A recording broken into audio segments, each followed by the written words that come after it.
আজানের আগে দুরূদ পড়া এটা জায়েজ না জায়েজ হুজুরের কাছে আমরা জানতে চাই। রাজি নেই সবাই? আমাদের কানে একটা মাইকের আজানের আগে দুরূদ পড়তেছে, এটা কোন হাদিসে আছে এটা আমরা জানতে চাই হুজুরের কাছে। আজানের আগে দুরূদ শরীফ পড়ার কথা ইসলামে নাই, কোরআনে নাই, হাদিসে নাই। রাসূল আজানের আগে দুরূদ পড়া শিক্ষা দিছেন না, সাহাবাগণ আজানের আগে দুরূদ পড়ছেন না। আজানের আগে দুরূদ পড়া বিদআত। প্রিয় ভাইরা আমার, আজকে ইন্টারন্যাশনাল একজন হুজুরের বিষয় নিয়ে কথা বলবো, যে হুজুরকে প্রশ্ন করা হয়েছে যে আজানের আগে সালাতু সালাম পড়া কি জায়েজ আছে কিনা। উনি সরাসরি বলে দিলেন যে এটা কোরআন হাদিসে কোথাও নাই, অতএব এটা বিদআত। এই মাওলানা সাহেব, আপনি কি এই জিনিসগুলো বুঝেন না? আপনার যদি জানা না থাকে সেটা আপনি বলতে পারেন যে এটা আমার জানা নাই, কিন্তু আপনি একটা পরিষ্কার বিষয়কে সরাসরি বলতে পারেন না যেটা কোরআন হাদিসে নাই। আপনি কোরআন হাদিসে নাই কথাটা বললেন, কোরআন হাদিসে তো এই সমাধান আছে, তো আপনি নাই বললেন কেন? আপনি সেটা বলতে পারেন যে না, এগুলো আমরা করি না, আমারে যারা মানুক আমরা করব না, আমরা যারা ওহাবীদের এই আব্দুল ওয়াহাব নজদির দালাল আছি আমরা করব না, আমরা করি না, এই কথাটা আপনি পরিষ্কার করে বলতে পারেন। কিন্তু সরাসরি আপনি কেন বলবেন যে এগুলো নাই, এগুলো জায়েজ নাই, এগুলো বিদআত? আপনি বিদআতের সংজ্ঞাগুলো কি জানেন না? আপনি একটা বিষয় বলে দিলেন, তো যে বিষয়টাকে আপনি বিদআত হারাম বলবেন সেটার উপরে তো আপনার অথেন্টিক দলিল থাকতে হবে, নস থাকতে হবে। তো আপনার মজবুত দলিল ছাড়া, মজবুত হাদিসের এবারত ছাড়া, হাদিসের নস ছাড়া, কোরআনের দলিল ছাড়া তো আপনি এগুলাকে হারাম বলতে পারবেন না, নিষিদ্ধ বলতে পারবেন না। বলার জন্য যে আপনার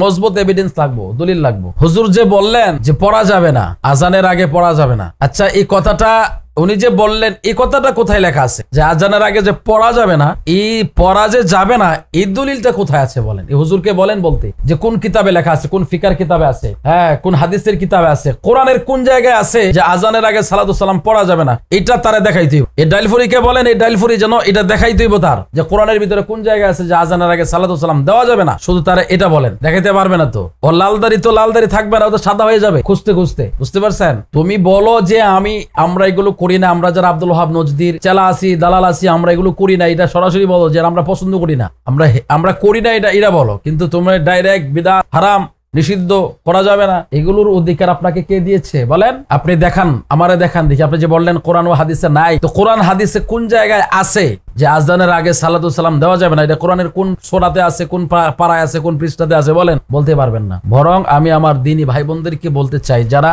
দ্বীন বোঝার জন্য আগ্রহী, আমার ওই সমস্ত দ্বীনি ভাইদের উদ্দেশ্য বলতে চাই, বলেন শুনেন ভাইয়ার আমার। বরং আল্লাহ কোরআনে এই কথা স্পষ্ট পরিষ্কারভাবে বলেছেন, বিসমিল্লাহির রহমানির রহিম, ইন্নাল্লাহা ওয়া মালাইকাতাহু ইউসাল্লুনা আলান নবী ইয়া আইয়ুহাল্লাযীনা আমানু সাল্লু আলাইহি ওয়া সাল্লিমু তাসলিমা। আল্লাহ বলেন ইন্নাল্লাহা, নিশ্চয়ই আল্লাহ, ওয়া মালাইকাতাহু এবং তার ফেরেশতারা, ইউসাল্লুনা দুরূদ শরীফ পড়তেছে এবং পড়তে থাকবে। মুজারের সিগা, প্রেজেন্ট এন্ড ফিউচার, বর্তমানে ও ভবিষ্যৎ, পড়তেছে, পড়তে থাকবে। এরপরে আল্লাহ তাআলা মুমিনদেরকে বলেন, ঈমানদারদেরকে বলেন, ইয়া আইয়ুহাল্লাযীনা আমানু, হে ঈমানদারের দরেরা, সাল্লু আলাইহি ওয়া সাল্লিমু তাসলিমা, আমার রাসূলের উপরে দরুদ পড়ো এবং শ্রদ্ধা সম্মানের সাথে রাসূলকে সালাম জানাও। এখন আমি আপনাদের উদ্দেশ্য করে বলি, এই আয়াতের মধ্যে কোথাও, কোন জায়গায়, কোন সময়, এটার কোনো কিন্তু নির্ধারিত করা নাই, কোনো লিমিটেশন দেয়া নাই। এখানে কোনো লিমিট নাই যে কোন টাইমে পড়তে হবে, কোন টাইমে পড়া যাবে না। কিন্তু হানাফি মাযহাবের সবচাইতে মজবুত যে ফতোয়ার কিতাব ফতোয়ে শামীর মধ্যে আসছে, 5 জায়গায় দুরূদ শরীফ পড়া, সালাতু সালাম পড়া নিষেধ। তো 5 জায়গার মধ্যে এক জায়গা হচ্ছে টয়লেটে ঢোকার সময় দুরূদ শরীফ পড়া যাবে না, স্ত্রী সহবাসের সময় দুরূদ শরীফ পড়া যাবে না, চুরি, বাটপারি, ডাকাতি, এই ধরনের 2 নম্বরই ঘুষ, সুদ এগুলো নেওয়ার সময়, মানে হারাম কাজ, হারাম কোন জিনিস করার সময় দুরূদ শরীফ পড়া যাবে না। যে নির্দিষ্ট যে 5টা সময়, এই নির্দিষ্ট 5টা সময় ছাড়া বাকি সব সময়, সর্ব অবস্থায়, সর্বক্ষণ দুরূদ এবং সালাম পড়া জায়েজ, কোনো প্রকারের নিষিদ্ধ নাই। অতএব আজান দেওয়া একটা উত্তম সময়, যোহরের ওয়াক্ত এটা একটা উত্তম সময়, আসরের ওয়াক্ত এটা একটা উত্তম সময়, মাগরিবের ওয়াক্ত এটা একটা উত্তম সময়, এশারের সময়, এশারের ওয়াক্ত এটা একটা উত্তম সময়। তো আল্লাহ তাআলা বলছেন যে তোমরা আমার রাসূলের উপরে দুরূদ শরীফ পড়ো ঈমানদারেরা, এবং তাজিমের সঙ্গে, শ্রদ্ধা সম্মানের সঙ্গে সালাম জানাও। তো আজান উত্তম একটা সময় হলে পরে কিন্তু আজানটা হয়, যে উত্তম সময়ের মধ্যে আমরা দুরূদ শরীফ পড়বো না, তা পড়বো কোন সময় বলেন? তাছাড়া আজানের সময় যদি সালাতু সালামটা পড়া হয়, এতে করে যিনি পড়ছেন তিনিও রাসূল পাক সাল্লাল্লাহু আলাইহি সাল্লামকে স্মরণ করছেন, সালাতু সালাম পড়ছেন, এবং এই আজানের আওয়াজটা, ধ্বনিটা যতটুকু জায়গায় ছড়ে যাচ্ছে, ততটুকু জায়গার মধ্যে যত মুমিন মুসলমান শুনবে, প্রত্যেকের ভিতরে আমার নবী পাকের দুরুদ এবং সালামের যে প্রচলন এবং মহব্বত, এটা ভিতরে ঢুকবে এবং রসুল পাকের স্মরণ আসবে। এখন এটাকে আপনি নিষিদ্ধ করে দিচ্ছেন কেন? আপনার ভালো না লাগলে আপনি না দেন, সেটা আপনার ব্যক্তিগত বিষয়। তাছাড়া আপনি দেখুন হযরতে বেলাল রাদিয়াল্লাহু তাআলা আনহু তিনি যখন আজান দিতেন, ফজরের আজানের সময় তিনি একজনের ছাদের উপরে উঠে আজান দিতেন। আজানের আগে একটা দোয়া পড়তেন। তিনি দোয়াটা পড়তেন, প্রথমে তিনি বলতেন আল্লাহুম্মা ইন্নী আহমাদুকা। তিনি আল্লাহ পাকের কাছে চাইতেন, রাসূলুল্লাহ পাক সাল্লাল্লাহু আলাইহি সাল্লামের প্রশংসা করতেন। তো দুরূদ শরীফটা কি? রাসূলুল্লাহ পাক সাল্লাল্লাহু আলাইহি সাল্লামের প্রশংসা, তার জন্য দোয়া, তার আওলাদের জন্য দোয়া, এইগুলোই তো দুরূদ শরীফ নাকি? তো হযরত বেলাল রাদিয়াল্লাহু তাআলা আনহু ফজরের আজানের পূর্বে রাসূল পাকের প্রশংসা করতেন, কুরাইশদের জন্য দোয়া করতেন, রাসূলের বংশের জন্য দোয়া করতেন। তো রাসূল পাক সাল্লাল্লাহু আলাইহি সাল্লামের প্রশংসা করা, রাসূল পাক সাল্লাল্লাহু আলাইহি সাল্লামের জন্য দোয়া করা, তার আওলাদের জন্য দোয়া করা হযরত বেলাল রাদিয়াল্লাহু তাআলা আনহুর সুন্নাত। এটা হযরত বেলাল করেছেন। আচ্ছা বলেন তো দেখি, রাসূল পাক সাল্লাল্লাহু আলাইহি সাল্লামের যুগে হযরত বেলাল কাজটা করতেন, রাসূল পাকের প্রশংসা করতেন, দুরূদ পড়তেন, পরে তারপরে আজান দিতেন। এটা তো রাসূল পাক সাল্লাল্লাহু আলাইহি সাল্লাম জানতেন, জানার পরে রাসূল তো নিষেধ দেয় নাই। আবু বকর সিদ্দিক রাদিয়াল্লাহু তাআলা আনহু জানতেন, নিষেধ দেয় নাই। ফারুক আজম জানতেন, নিষেধ দেয় নাই। তাহলে তুমি আবার করতে আলাদা লাইছো নিষেধ করার জন্য, হারাম বেদাত ফতোয়া দেওয়ার জন্য, বেদাতের ফতোয়া দেওয়ার জন্য কই থেকে তুমি যাবার নতুন করে জাগাইছো? তুমি কোত্থেকে আসছো? এটা তো মূলত বোঝা যাচ্ছে যে তুমি ইসলামের মধ্যে, দ্বীনের মধ্যে তুমি হচ্ছ ফিতনাবাজ, তুমি হচ্ছ বিদাতি, তুমি বেদাতের প্রচলন চালাচ্ছ। যারা করতেছে এটা বেদাত করতেছে না, বরং এটা ১৫০০ বছর আগে পূর্বের করা জিনিসটাই এখনকার আহলে সুন্নাত ওয়াল জামাতের আকীদার অনুসারী যারা তারা করতেছে। কিন্তু তোমরা নতুন করে ফতোয়া দিচ্ছ, নিষেধ করতেছো, তোমরা বেদাত করতেছো, তোমরা হারাম কাজ করতেছো। একটা হালাল জিনিসকে তোমরা হারাম বলতেছো, নিষিদ্ধ বলতেছো, এই কাজগুলো তোমরা করতেছো। তাহলে আমার প্রিয় ভাইদেরকে আমরা বলতে চাই, যে ভাই প্রশ্ন করেছে, যদি আপনি সালাতুস সালামের পক্ষে হয়ে থাকেন তাহলে এই লালদাড়িওয়ালার কথা শুনবেন না আপনি। আর যদি সালাতুস সালামের বিপক্ষ হয়ে থাকেন তাহলে আপনাকে অনুরোধ করে বলবো, আপনাকে আহ্বান করব, ফিরে আসুন। ওরা ভুলের ভিতরে আছে, ওরা অন্ধকারের ভিতরে আছে। এরা এতটাই অন্ধকারের অতল গহীনে চলে আছে যে ওরা আলো কি জিনিস তারা বুঝতেছে না। যদি বুঝতো তাহলে এই সমস্ত কথাবার্তা তারা বলতো না। আমি হুজুর আপনাকে বলছি, শ্রদ্ধা করে বলি, শ্রদ্ধার সাথে বলি, আপনাকে আমি শ্রদ্ধার সাথে বলছি, আপনি যে বলে দিলেন কোরআনে নাই, হাদিসে নাই। আচ্ছা কোরআনের কোন আয়াতে আছে যে আজানের আগে সালাতুস সালাম পড়া যাবে না, আজানের আগে দুরূদ শরীফ পড়া যাবে না? আপনি কোরআনের একটা আয়াত দেখান আমাকে, কোন পৃষ্ঠায় আছে, কোন রুকুতে আছে, কোন সূরাতে আছে?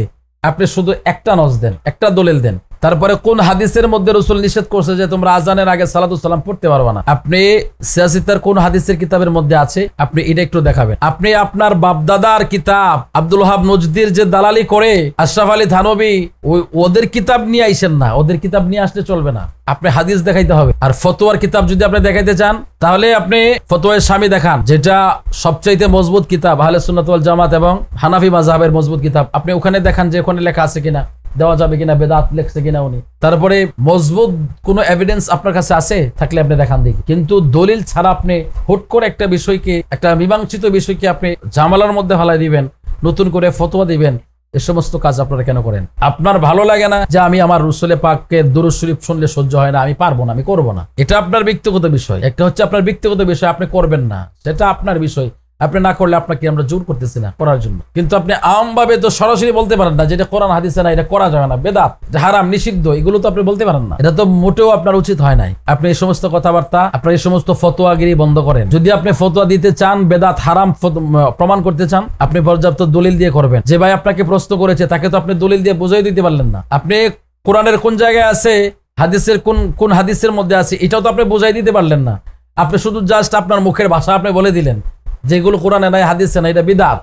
এটা কি জনগণ মেনে নেবে? আপনি তো একটা দলিল দিতে হবে নাকি? আপনার কাছে কি দলিল আছে? আপনি দেখাইতে পারবেন? কোরআনের কোন জায়গায় আছে নিষিদ্ধ, হাদিসের কোন জায়গায় আছে নিষিদ্ধ, দেখাইতে পারবেন না? আপনি তো আপনার মুখের কথা তো চলবে না। আমরা কোরআন হাদিস রিসার্চ করে, অ্যানালাইসিস করে বুঝতে পারি যে এটা একবার না 1000 বার জায়েজ। শুধুমাত্র 5 জায়গায় দুরূদ সালাম পড়া নিষেধ। এই 5 জায়গা ব্যতীত, 5টা সময় ব্যতীত বাকি সর্ব জায়গায় দুরূদ সালাম পড়া যাবে। একবার না 1000 বার পড়া যাবে, কোনো নিষিদ্ধ নাই। আপনারা ওইটা মানতেছেন যে আজানের পরে পড়া যাবে, আজানের পরে দুরূদ শরীফ পড়া যাবে। তো আজানের পরে পড়া যাবে, আজানের আগে পড়া যাবে না, এটা কি কোরআনের মধ্যে কোনো জায়গায় নিষেধ আছে? কোনো জায়গায় নিষেধ আছে যে আজানের আগে পড়া যাবে না? এটা কি কোনো জায়গায় নিষেধ আছে? নিষেধ তো নাই। আপনি এগুলো তো মন গড়া আপনি ফতোয়া দিচ্ছেন। মন গড়া ফতোয়া দেওয়া বন্ধ করেন। আজানের পরে পড়তে পারবেন, আজানের আগে পড়তে পারবেন না, এটা বিদআত হয়ে যাবে। কেন বিদআত হবে? বিদআত হওয়ার এটার পিছনে বিদআত হওয়ার কারণটা কি? রাসূল পাক সাল্লাল্লাহু আলাইহি ওয়াসাল্লামের উপর দুরূদ শরীফ পড়বে, এটা কি সে ঢোল তবলা বাজায়া কইতাছে? সে কি নাইসা নাইসা কইতাছে? সে কি হারাম কোন জায়গার মধ্যে দাঁড়ায় বলতেছে?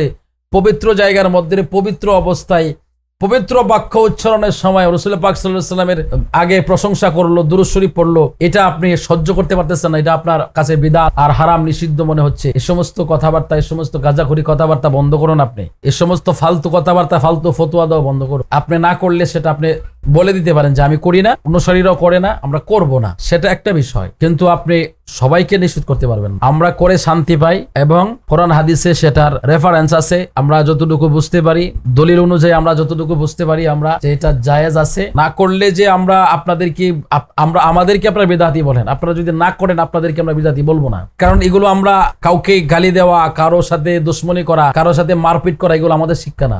আমরা আমাদের কর্ম করে যাব। আমরা সুন্দরভাবে আপনাদেরকে দাওয়াত দেই, দাওয়াত গ্রহণ করলে করুন, না করলে না করুন, সেটা আপনাদের ব্যক্তিগত বিষয়।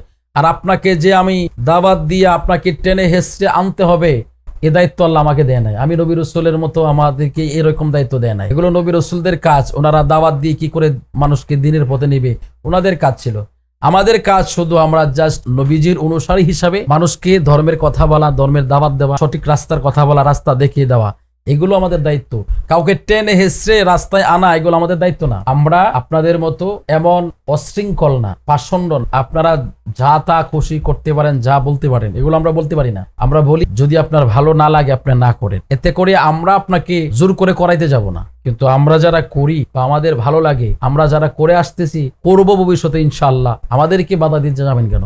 আপনাদেরটা তো আমরা বাধা দেই না, আপনারা আমাদেরটা কেন বাধা দেন? যদি আপনার ভালো না লাগে সেটা আপনার ব্যক্তিগত বিষয়। এজন্য আমি আমার ধর্মপ্রাণ সমস্ত মুসলিম ভাইদেরকে বলবো, প্রিয় ভাইয়েরা আমার, এই সমস্ত ধোঁকাবাজদের কথা শুনবেন না। এরা বহুরূপী ধোঁকাবাজ।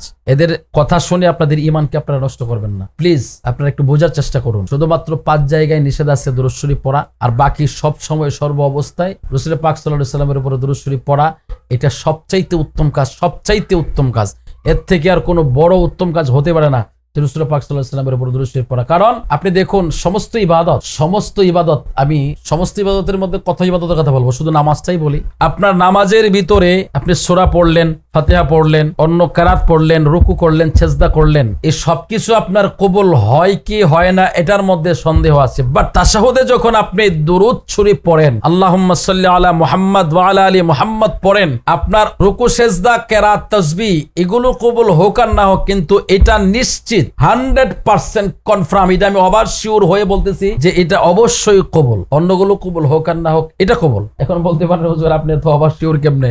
এটা যে কবুল, কারণ এই জন্য কবুল, আপনি বলছেন আল্লাহুম্মা, হে আল্লাহ, সাল্লি আলা মুহাম্মাদ ওয়া আলা আলি মুহাম্মাদ, আপনি যাবতীয় করুণা দয়া মুহাম্মদ সাল্লাল্লাহু আলাইহি ওয়াসাল্লামের উপরে দেন এবং তার আওলাদের উপরে দেন। আপনি এটা বললেও আল্লাহ দিবে, না বললেও দিবে। অতএব আপনি যে বলছেন এটা কবুল, সুবহানাল্লাহিল আযীম, এটা কবুল, 100% কবুল, কোনো সন্দেহ নাই। কিন্তু রুকু, তাসবিহ, আল্লাহর প্রশংসা, কিরাত, ফাতিহা যা কিছু পড়ছেন ওইটা কবুল হতেও পারে, নাও হতে পারে। কিন্তু রাসূল পাক সাল্লাল্লাহু আলাইহি ওয়াসাল্লামের উপর দুরূদ শরীফ পড়ছেন, এটা 100% কবুল, কোনো সন্দেহ নাই। কারণ আপনি বললেও আল্লাহ রাসূল পাকের উপরে দয়া করুণা করবে, আপনি না বললেও করবে। আপনি রাসূল পাকের প্রশংসা আল্লাহর কাছে দাবি করলেও আল্লাহ করবে, না করলেও আল্লাহ রাসূল পাকের প্রশংসা করবে এবং তার ফেরেশতারা করবে। আপনি দুরূদ শরীফ পড়লেও আল্লাহ কবুল করবে, রাসূল পাক সাল্লাল্লাহু আলাইহি ওয়াসাল্লাম, আপনি না পড়লেও রাসূল পাক সাল্লাল্লাহু আলাইহি ওয়াসাল্লামকে আল্লাহ ফেরেশতার মাধ্যমে এবং আল্লাহ নিজে খুদ করতেছে। দুরূদ শরীফ এটা সবচাইতে বড় উত্তম কাজ, সবচাইতে বড় উত্তম আমল, গ্রহণ হওয়ার 100% চান। 100% এর মধ্যে